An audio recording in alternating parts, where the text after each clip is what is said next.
School থেকে বাড়ি ফিরে এই যে ছেলেকে চেঞ্জ করে দিয়েছে, আর এদিকে মাসি এসেছে। তোমাদের তো বলতে ভুলেই গেছিলাম, মাসি গতকাল আমাদের বাড়িতে এসেছে, বৌদি এসেছে আর গোলু এসেছে। তো মা এদিকে রান্না বান্না চাপিয়ে দিয়েছে যেহেতু, আর আমি এদিকে টিফিনটা বানিয়ে নেব। তো টিফিন আমার হাজবেন্ড বললো চাউমিন খাবো, তো সে মতো এই যে চাউমিনটা বানাবো, আর আমরা সবাই মিলে সবজি তরকারি দিয়ে মুড়ি খাবো।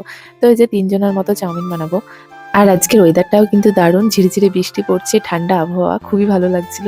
যখন স্কুল নিয়ে যাই বাবুকে আমি, তখনও বেশ হালকা বৃষ্টি পড়ছিল, তারপরে বেশ ঠান্ডা হাওয়া দিচ্ছিল।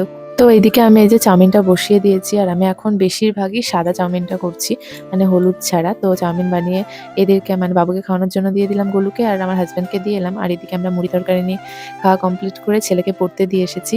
দেওয়ার পর এই যে আমি আর আমার গোলু মিলে এখন যাবো একটু পার্লারে আইব্রো করার জন্য। আর আমি আর গোলু হাঁটতে হাঁটতে চলে এসেছি, আর আমাদেরকে আইব্রো করা কমপ্লিট। তো চলো বাড়ি যাই। তো বাড়ি এসে এই যে খাওয়া দাওয়া করতে বসে গেছি সবাই মিলে একসঙ্গে। আর এভাবে খাওয়া দাওয়া করতে না আমার ভীষণ ভালো লাগে, কারণ সবাই মিলে একসাথে, মাসি, বৌদি, আমি, বাবা, মা, ভাই, আমার ছেলে, সবাই মিলে একসঙ্গে বেশ আনন্দ হয়।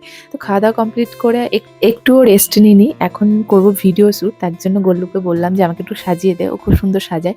তো ওকে বলাতে ও বললো ঠিক আছে চলো, আর ভিডিওটাও খুব সুন্দর করে দেয়।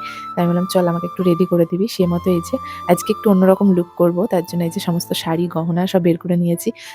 আর গোলু আমাদের খুবই সুন্দর মেহেন্দি পরায়, আমার হাতে মেহেন্দিটা ওই পরিয়ে দিয়েছে, খুবই সুন্দর মেহেন্দি পরায়।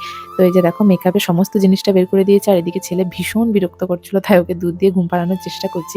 কিন্তু আমার ছেলে তো ঘুমাবে না, সে তো অন্যরকম, মানে দেখছে মা সাজছে, হয়তো কোথাও চলে যাবে, তার জন্য ঘুমাবে না।